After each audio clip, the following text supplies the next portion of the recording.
Jean-Paul Delevoye, qui a omis de déclarer ses liens avec le monde de l'assurance.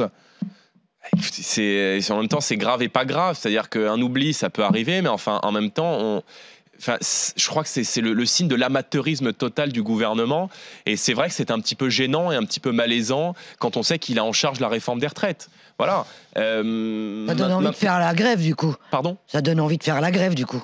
Ça donne envie d'être solide. En fait, le problème, c'est qu'on a un truc, ces gens sont déconnectés, en fait. Et plus on entend le gouvernement parler... Moi, j'ai entendu hier Elisabeth Borne, à propos de ministre des Transports, qui était invitée d'une grande émission de politique, et qui, sur la manifestation des transports routiers, parce que les routiers, aujourd'hui, qui voient peser déjà le prix exorbitant de l'essence, ont vu rabaisser leur niche fiscale qui payait l'essence un petit peu moins cher, avec cette déduction fiscale sur la TICPE, qui fait qu'ils vont devoir payer 2 centimes de plus par litre d'essence, et qui voient en même temps des infrastructures et des transporteurs routiers venir de l'étranger, faire le plein dans 60% des cas à l'étranger, et donc ça crée une concurrence déloyale. Et donc elle leur explique, c'est le sens de l'histoire, c'est comme ça. Quand j'entends Madame Sibeth Ndiaye expliquer que la réforme des retraites c'est la réponse à la crise des gilets jaunes, je me dis que ces gens-là sont complètement déconnectés de ce que vivent les Français.